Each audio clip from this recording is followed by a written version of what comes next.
We're up and running on the computer, on the Switch, on the YouTube. I'm gonna apologize in advance. Computer is starting to overheat. Now the Switch is actually starting to overheat too. So if there's fans that you hear in the background, that's what's happening. I did manage to save up enough money to get myself an OLED, which I have heard from a friend of mine that the overheating is much less of a problem for the OLEDs. So I did manage to save up enough money to spoil myself and grab one of those. I'll explain what we're doing here in a little bit. But yes, I haven't had the time to transfer all of the memory and everything though yet.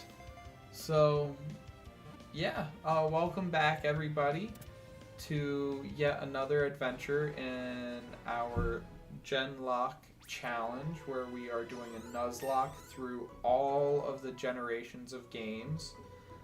We're still in Gen 1 right now. This episode is just going to be a lot more behind the scenes action, because in the last couple episodes we've lost about, I don't know, at least 7 Pokemon.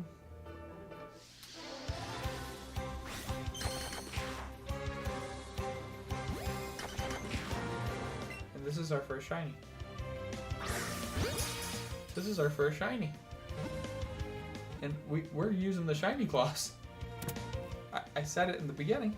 And it's not like we had a crazy catch streak or anything. We had a catch streak of 2. That's why we're here though, is to get the catch combo. I'm sorry, but I think that's legal. We've had catch combos of like 6 and not seen shinies. After this though, we won't do any more.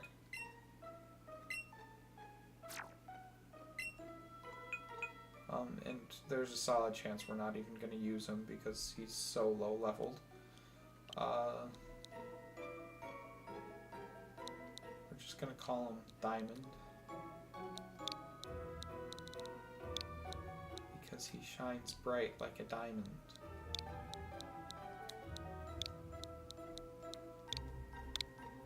Or she shines bright like a diamond. Well, that's cool. That's a little bit of an uplifting way to start the episode.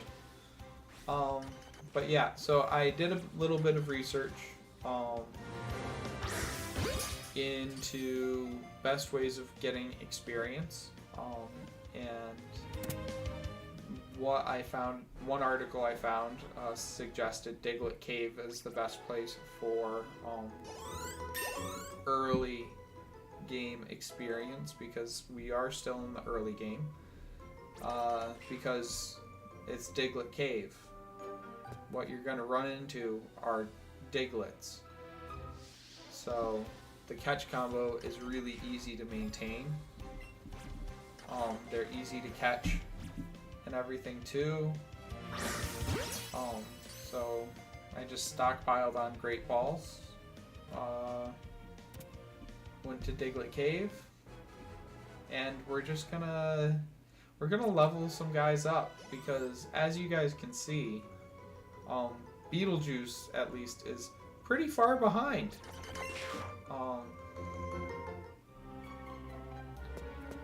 So we're just gonna, go for a crazy long catching streak.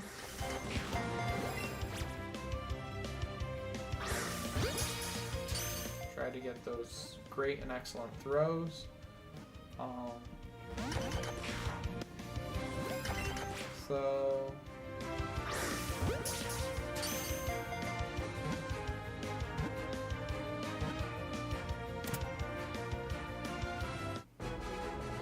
yeah, I did do one other thing in preparation for this, because I knew watching somebody catch Diglets for a long time would not be the most thrilling thing. One website that I have been using a lot more lately is ChatGPT. So I'm like, okay, how can I use ChatGPT to make things a little bit more interesting? So I'm like, hey, I got a boring episode coming up. Can't, give me some things to talk about. So I asked ChatGPT 2 questions. What are some things I can talk about during boring parts of a video when I'm recording for Pokemon? And it gave me 15 ideas for that. And then I just asked for, during a live stream, what are some things you can talk about when things are getting boring? And it gave me 20 things to think about, or to talk about there. So I figured let's just get right into this. I think something's gonna happen though, because I might have accidentally caught a Drowsy and Birdbrained was going to evolve. So I stopped that though, because I'm like, people are gonna want to see that. So yep, Birdbrained evolved. We lost Great Beak, but we got Birdbrained to evolve. So we're not completely out of flying type Pokemon yet. We lost Blaz, which was going to be our... I did not realize Chansey were in here. For those of you that don't know though, Chansey give a lot of experience. They are worth losing the streak for. I wonder if there's just like a universal 1% chance of Chansey in all areas of the game. That would be kind of nice. Yeah, so my goal is to run out of Great Balls. And if I don't like the level that the Pokemon are at, if like Elvis and Waddle get to like level 40, then I will probably swap them out for other things, because we're losing Pokemon at an alarming rate, one might say. So training up some supporting characters might not be the worst thing ever. So, item number 1, Pokemon lore. Delve into the rich history and the lore of the Pokemon world. Talk about legendary Pokemon, ancient myths, and their connections to various regions and characters. Ooh, that reminds me of a video that I will link in the description below.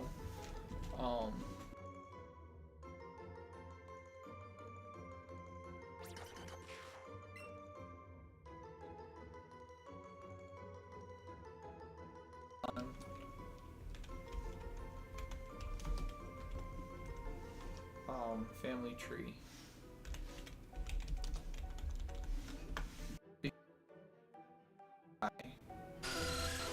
That there's Zubat in here. So what he did was he assembled a whole family tree of the legendary Pokemon and how everything is related to one another. And it actually ends up talking about the creation of the Pokemon world too, because the legendary Pokemon end up creating the whole world. So it looks like there's 2 legendary Pokemon family trees.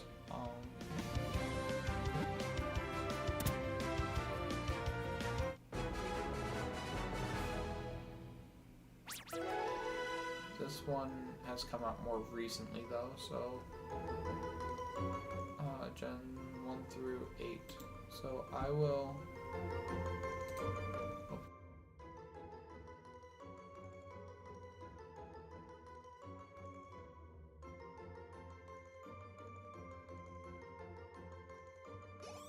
Below. It's like a 10-minute video though, so save a little bit of time. Definitely worthwhile if you're interested in the lore of Pokemon.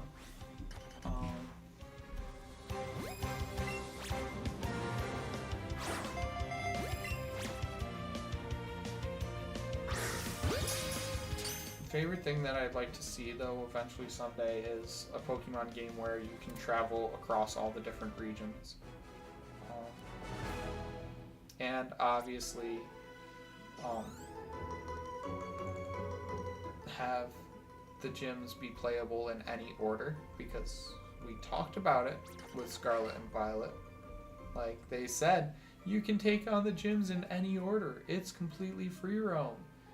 The world is your oyster. Not true. If the gym leaders have Pokemon at set levels, you can't do that. Like, it doesn't make sense to take on Giovanni first in this game when he's got level 60 Pokemon. Like, and you get to what's it? Celadon? No, not Celadon. What's the first town called? Oh, I forget.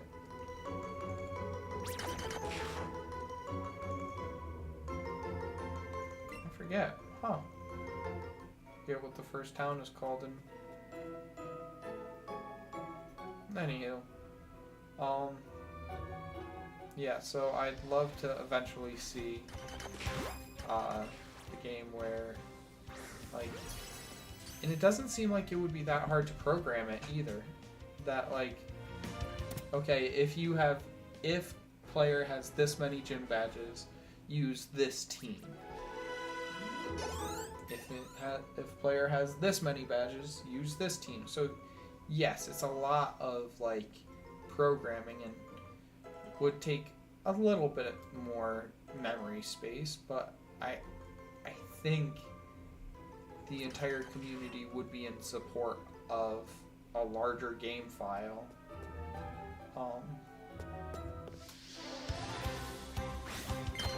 For something like that. I know I would. I would rather that than Pikachu going Pika Pika and go back to the old, like, crackling sounds that Pokemon sometimes make, or used to make back in the day.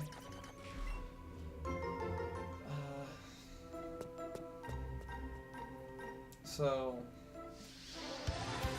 yeah. Strategy and battling tips is the next thing that it recommends I talk about. I'd love to hear from anybody that's playing competitively what your favorite strategy for VGC is. Trying to figure out, like, is hyper offense really the most popular?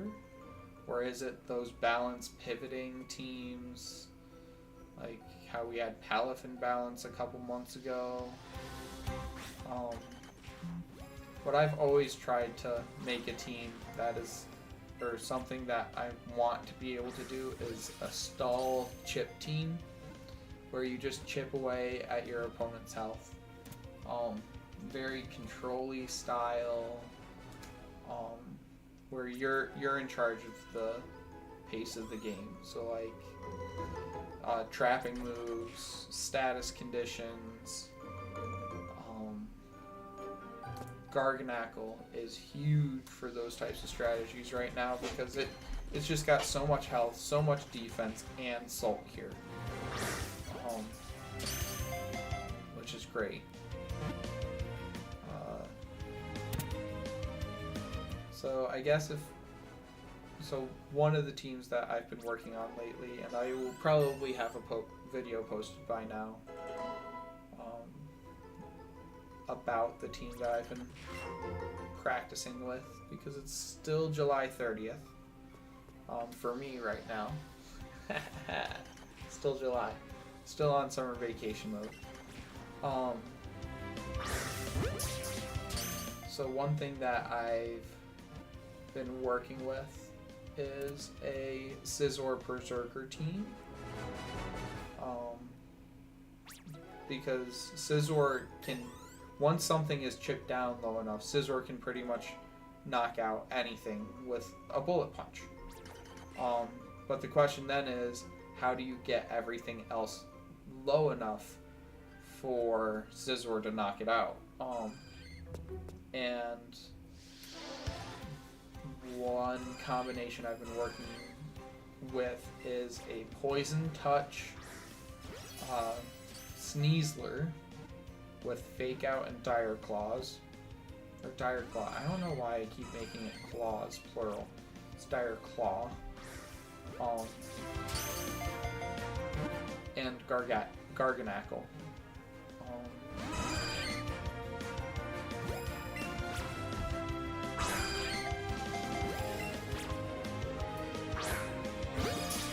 So I've been working on that. Hasn't been going great at this point. First video that I'm gonna post, and I'm just gonna promote the other content on the channel right now. Some videos I'm planning on posting at this point is I'm using the passers, or this spreadsheet thing that Bauer Dad VGC has created. I'm using that to help like refine the team.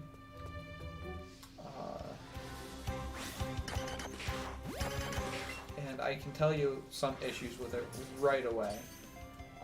Right now, I don't have any fighting type moves, and there's still a lot of dark types in the format.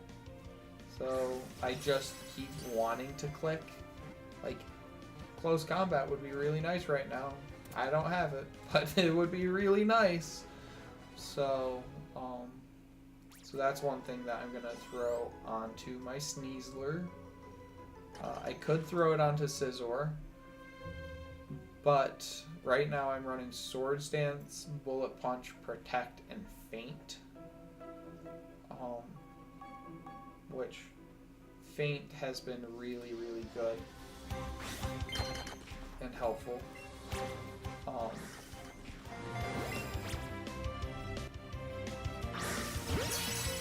Because it breaks through that Protect.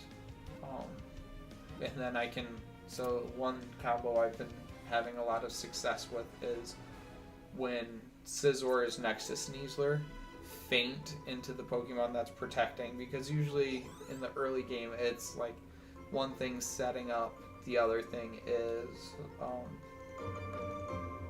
the other one is just gonna try getting an early knockout. So like Tornadus is setting up Tailwind for a turn, so I fake out the Tornadus with the Sneasler, and I get a Swords Dance off with Scizor, and then survive a hit from whatever else is next to the Torn.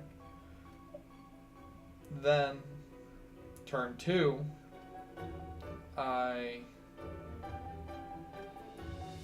go for the Feint if I'm expecting a Protect, so the Tornadus can still set up that Tailwind that they hopefully didn't get set up turn 1. So they'll Protect, and then I am able to Feint with a Swords Dance Technician boosted Feint into a Dire Claw from the Sneasler. It might not pick up a knockout, but there's a good chance that I'm getting a status condition off on that slot. And then I can swap into the Berserker, start going for Bullet Punch to KO whatever's in the opposite slot, if it's paralyzed or asleep. Or if it's poisoned, I can just I just ignore the status Pokemon, because it's not doing much. So that's the strategy I've been working on right now. I kind of stole a lot of the ideas from a video that James Beck posted, where he got a rental team from somebody else. So maybe I'll post that video in the description as well. So please give me a moment where there's probably going to be a YouTube video playing in the background.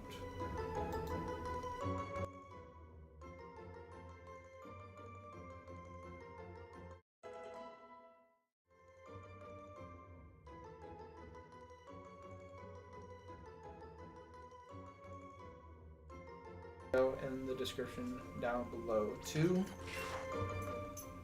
So yeah, I'd love to hear some strategies that you guys use in your competitive Pokemon play, or if there's other videos that you or teams that you want to share, or videos you've seen from other content creators.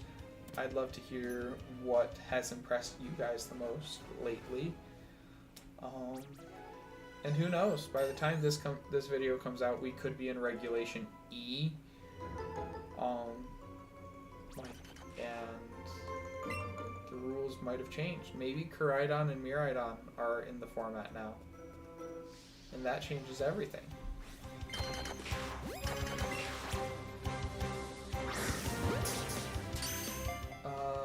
So yeah. Yep. The Pokemon I'm most excited for to get added in Regulation E, because I don't understand why it's not added right now, is Walking Wake. Walking Wake has the same base stats as Roaring Moon and Iron Valiant. So I don't know why those two are allowed, but Walking Wake and Iron Leaves are not. That is another questionable thing. Like, I'd love to have those guys added in to the competitive scene. No idea how I would use them though, but I would use them. Waddle's level 36. Learning Poison Jab. Okay.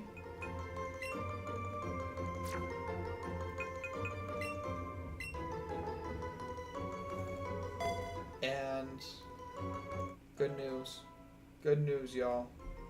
That was the last move I wanted Waddle to learn before we used the Leaf Stone.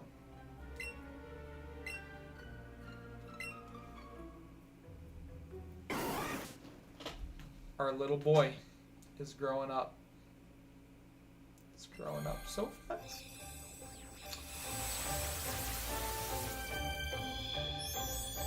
Hopefully it can survive side beams a little bit more comfortably now. Oh, our boy. Our little Waddle.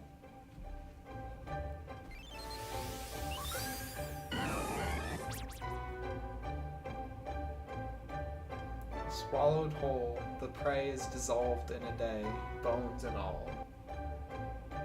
That's terrifying.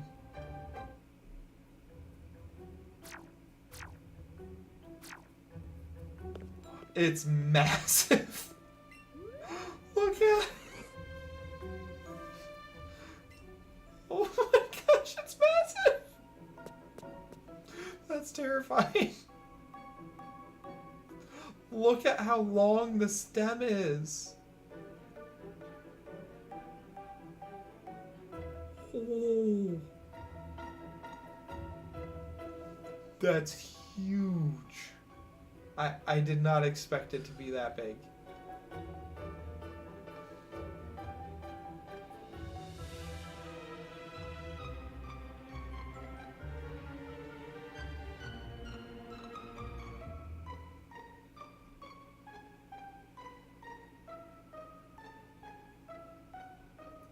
That's so big.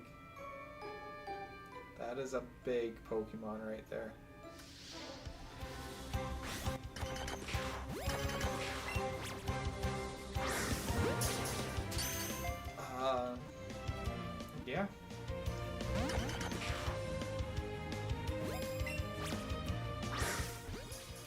Alright, next topic. Evolution stories. Oh, there we go. Evolution stories. Share interesting and... This is perfect timing. Now that we just had an evolution, we should talk about that.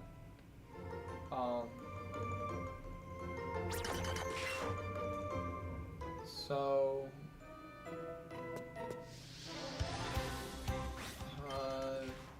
from the games, anime.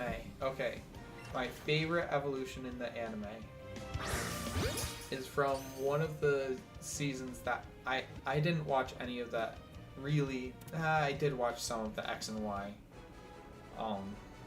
anime because, you know, watching Mega Evolution is kind of cool, and by kind of cool I mean crazy cool. But favorite evolution in the anime was that one, and it was Fletchinder versus Moltres. When Fletchinder evolves into a Talonflame, that was easily one of the coolest evolutions ever, because so if you haven't seen it, highly recommend checking it out. Just go to YouTube, search Fletchinder evolves, and you will find it.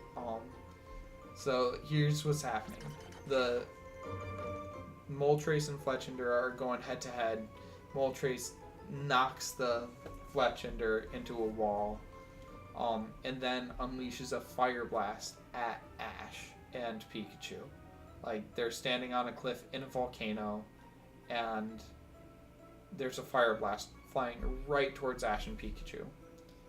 Fletchinder flies so fast, it gets in front of the fire blast and just takes it. Just full on T poses and takes the fire blast.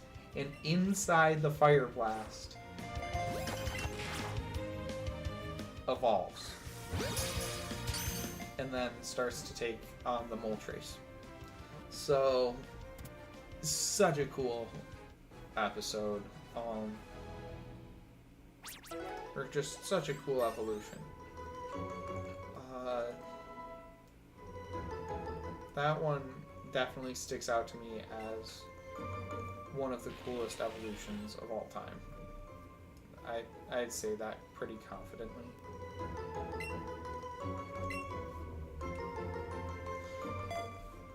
Yeah. Nostalgia and memories. Well, if I'm going to talk about nostalgia, I gotta talk about my first Pokemon game. So, I got my first Pokemon game, and I was so upset when I got my Game Boy, and Pokemon Crystal was my first game. I was so upset because there was this Pokemon Battle Stadium, like action figure stadium thing, where you would plug in these little action figures, and you would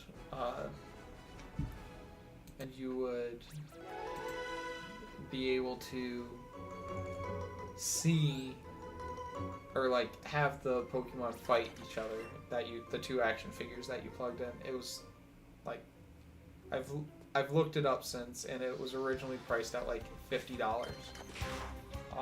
But instead, my parents got me a Game Boy, the Kiwi green Game Boy, which all of my friends at that point, like the neighborhood kids, were like, "You got the Kiwi Game Boy? That's a special edition Game Boy." I don't know if that's true. I've never looked into that. But yeah, I got the Kiwi green Game Boy, which is actually in the other room right now. And I got Pokemon Crystal. And I was so upset. I was so mad. But then, my grandparents came over, and so it was my dad's parents, and me and my grandfather, I was scared of him. I'm not gonna lie. Because anytime we would get babysat by them at their house, like my parents needed a date night and my grandparents offered to babysit us, I would always get yelled at for coloring outside the lines. Chaley was very much the favorite, or my little sister, sorry, if you didn't want me saying your name out loud, sis, sorry. But my little sister was definitely the favorite. She would never get yelled at. But me, I'm not very coordinated. That's why I play Pokemon and I'm a nerd. But I could never color inside the lines, so I'd always get yelled at for not being able to color inside the lines.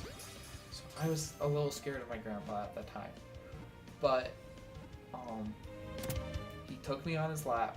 I was like 6 or 7 at the time. He took me on his lap, and my grandpa taught me how to play Pokemon. The guy must have been like 65, 70 years old, World War II vet, one of the coolest people, now that I've grown up, one of the coolest people I will have ever met. Had absolutely no idea what was going on. But yeah, he helped me learn how to play Pokemon. And me and my dad have this one picture of me and Grandpa playing, and that's a core memory for me. Because, and again, it's one of those things that, like, I didn't realize how little he knew about Pokemon, because, like, he had probably never even seen a video game before except for Pong. I think that's what it's called, but like, there would be no reason for him to know anything about video games, because he like yeah.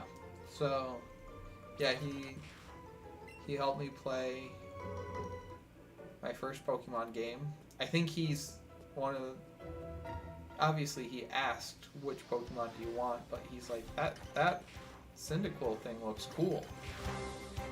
So yeah, he's the reason why I picked Cyndaquil as my first Pokemon. So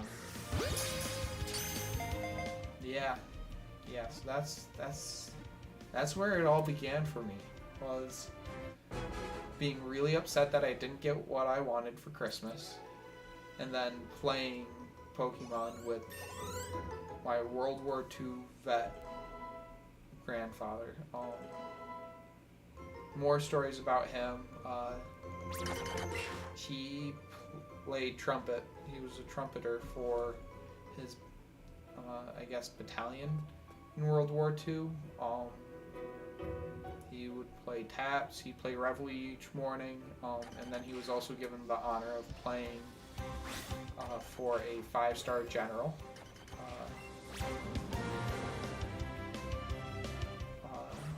Which is really cool, which is why my dad played trumpet, and why I eventually picked up trumpet. I've played on both my grandfather's trumpet and my dad's trumpet. My dad's trumpet was my trumpet all the way through college.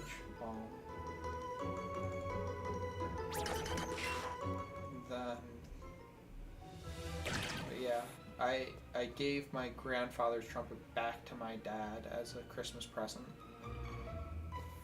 right after I graduated college. So that was 2018. Yeah, back in 2018,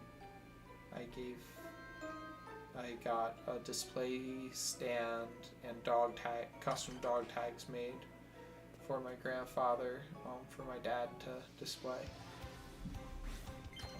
Yeah. So, yeah, that's the nostalgia of how Pokemon got started for me. I mean, obviously I watched the anime before that, but the video game, that's where everything first fell into place.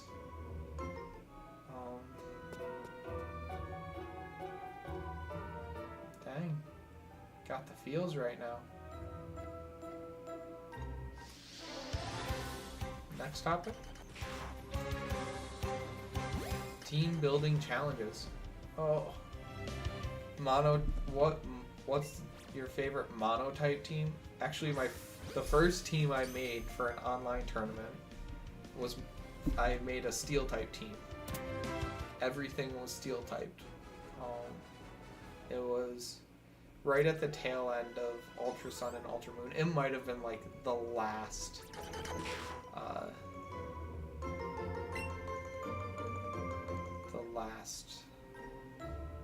online tournament for Ultra Sun and Ultra Moon. But yeah, I gotta see if I can find that team actually. Had Mega Metagross, Scizor, because Scizor is one of my favorite Pokemon. Yeah, it was just a bunch of steel types. And I feel like there was a reason for it. I feel like there was... Like, Steely Spirit, I don't think existed yet. So, I don't think it was that.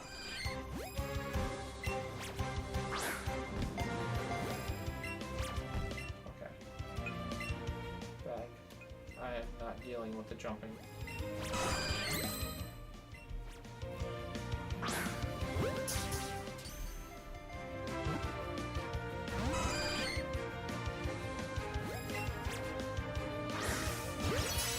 Alright, if it stays in, this is going to be a lot of experience. An excellent throw on a chance. Oh, come on.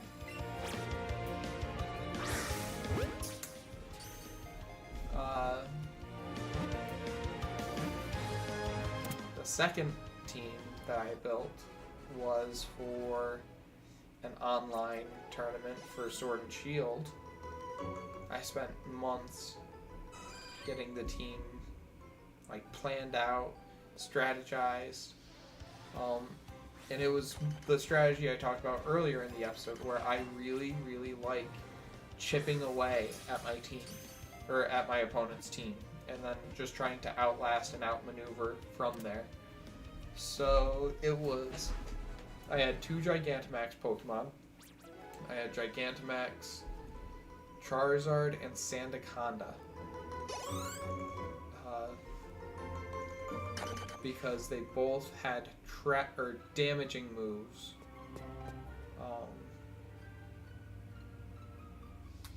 That would like trap and damage your opponent. And my favorite piece that I don't think many people really explored with Gigantamax Sandaconda, especially in the early format, was Togekiss was everywhere. Togekiss was on every single team.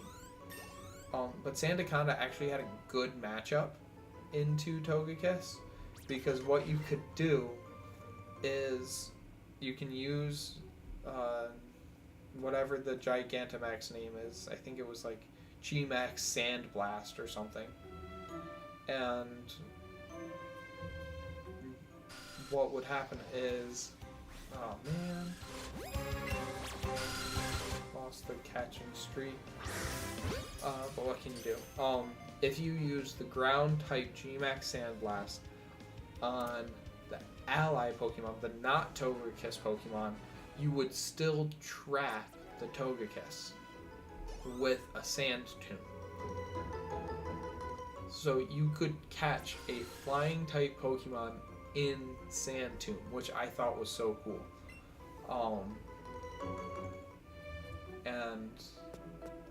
And so you would still be able to get a lot of chip damage off on it. The other Pokemon that was popular was Dracozolt because of Hustle. Dracozolt and Durant were crazy popular at that point too. Dracozolt was weak against ground, which is why I like Sandaconda, and then Charizard could do crazy damage to Durant. So those 2 Pokemon with the trapping and the other stuff that I was like, I'm gonna build a team around that. And then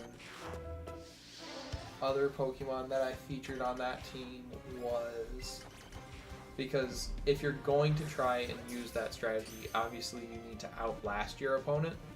So I had an Assault Vested Stamina Mudsdale.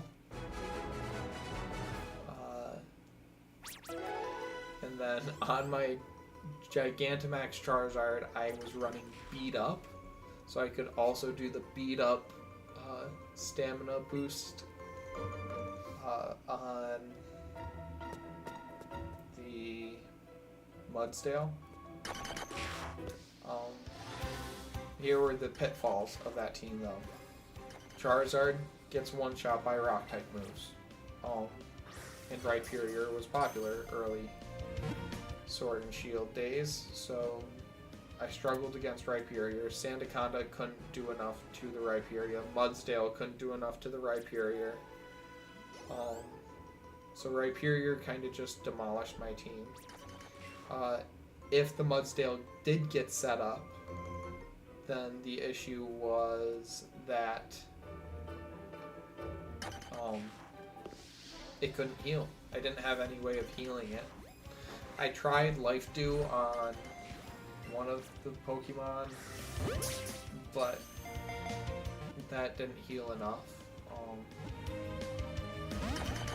I guess I didn't understand Pollen Puff well enough yet to realize how good that would have been.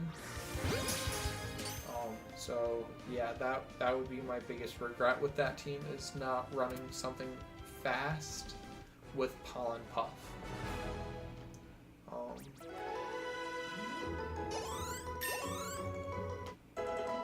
Yeah, I don't think Whimsicott was in the game from the get-go. If it was, please forgive me for not remembering that. But yeah, so yeah, I think had I built the team now, I could have done better with it. Highly recommend doing those online competitions whenever they come up. Usually they're themed now, though, which is kind of a pain, because like there was the Pikachu one or the Raichu one, I forget. That was recently. What was the most recent online competition for Scarlet and Violet?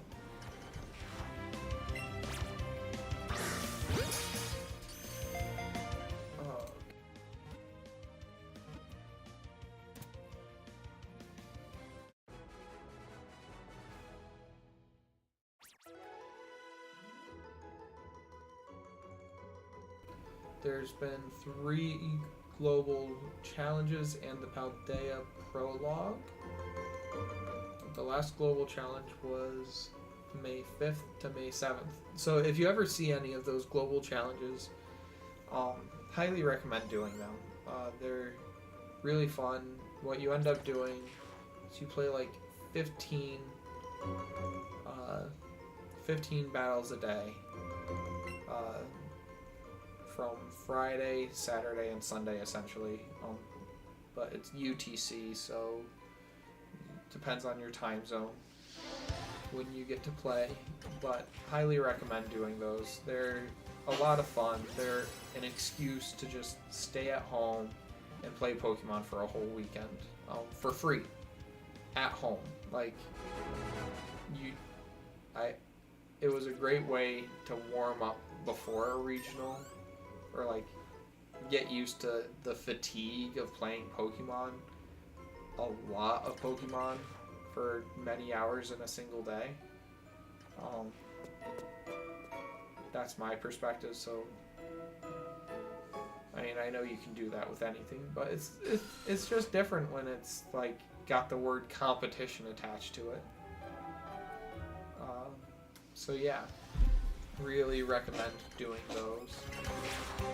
And like, you don't have to feel pressure to bring the best team to that, because it's best of 1 usually. Closed team sheet at this point too. so you can just bring something you enjoy to it. Yeah, highly recommend doing those. Those will probably start back up more often once the DLC is released, which is probably 2 months after this video comes out.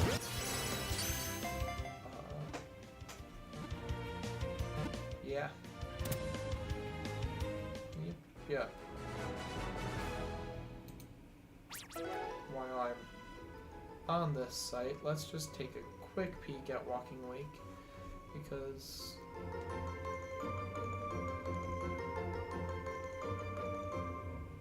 man, doesn't get Whirlpool.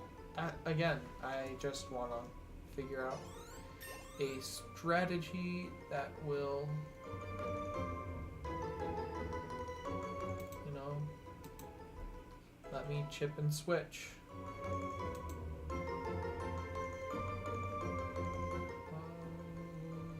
I know that Iron Bundle gets Whirlpool, so if we click there, we click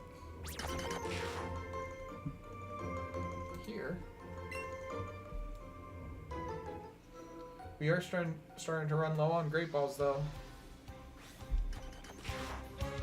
So Shelter, Cloister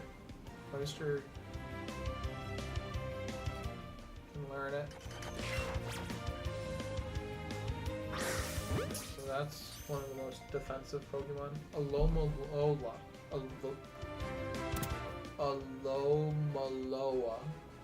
can learn Whirlpool, and it gets Regenerator. That could be kind of fun.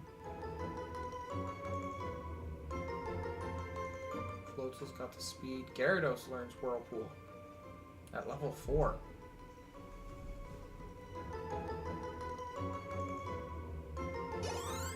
With Intimidate. Thunder Wave. That could be fun.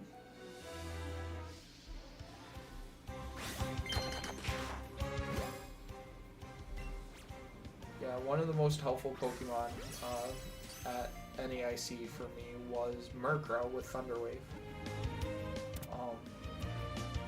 And actually, fun fact, I had to Terra my Murkrow 3 times during NAIC. I had to use my Terastallization on a Murkrow. I had to waste it on Murkrow.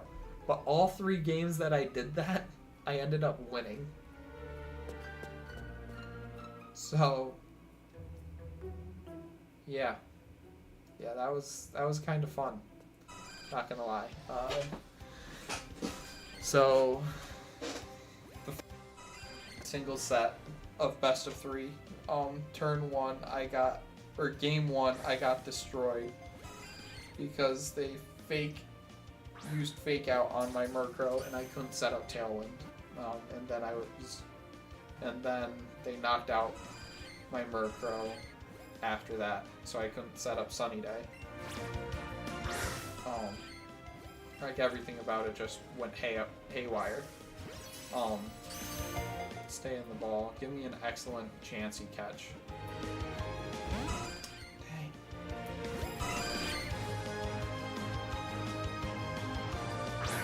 What?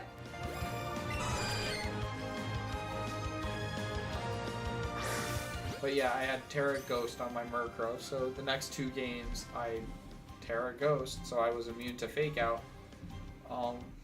And I was able to get Tailwind and Sunny Day off and just win from there. It was great. The last time I Terra'd my Murkrow, though, was in Game 3 in the final round of NAIC, Day 1. So, the board state was, it was after turn 1. He had 2 physical attackers. One was going to use a normal type move, and one was going to use a fighting type move. Like, it was really clear that like that was his goal.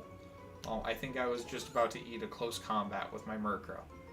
But I'm like, okay, no matter what he does, I think it was like a close combat and a hyper voice that I was going to get hit with.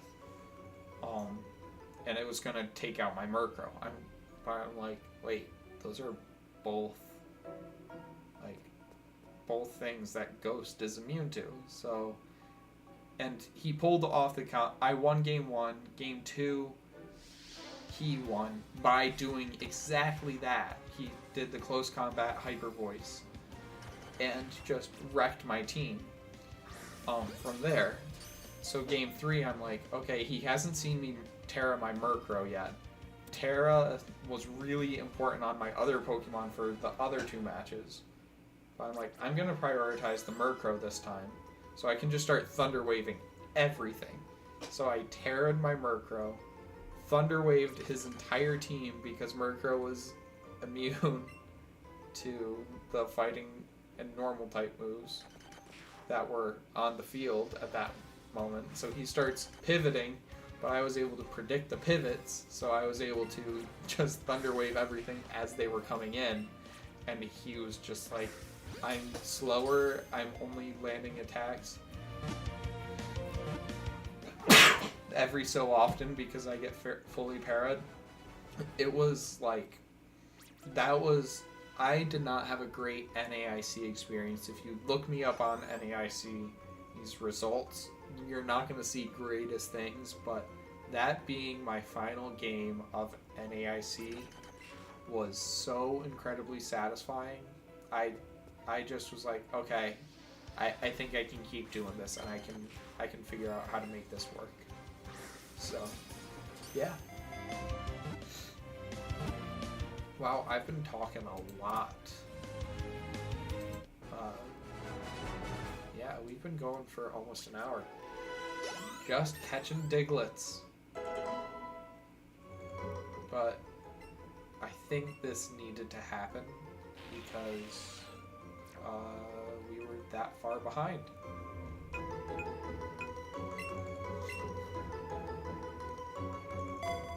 Like, look at that. Beetlejuice is already at level 23.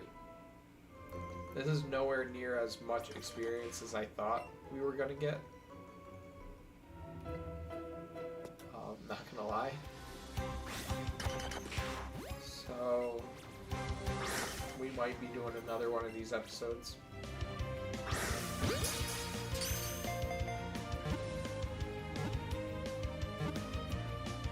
But I'll probably give the Switch and the computer a little bit of a break. Stand up, walk around, let them not be overheating.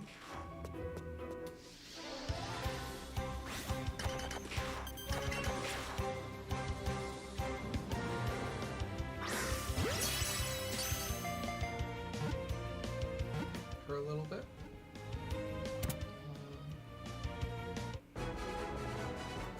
Yep. Buy another 100 Great Balls and then pick up where I left off on the ChatGPT list of things to talk about.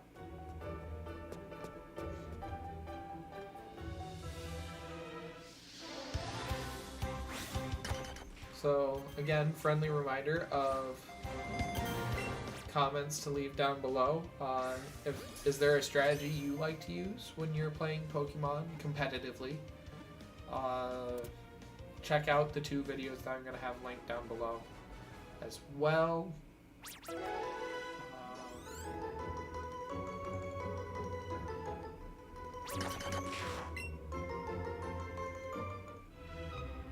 I think this is our last Great Ball.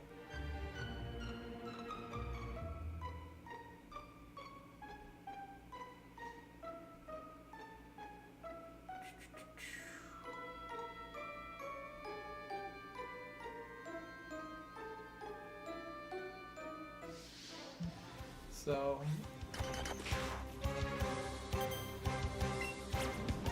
let's make it count. Can't make it count. I'm not wasting an Ultra Ball on a Diglett. Can't do it. Can't justify that. Me and Asher will probably go for a walk. How's that sound, bud? You want to go for a walk? We're gonna go for a walk. We got a little bit of homework to do, so we'll do that. We'll probably come back and hit the grind. So thank you guys for tuning in. Again, I'm sorry that we didn't really do that much, but I hope you enjoyed the conversations. Yeah, I will see you all next time.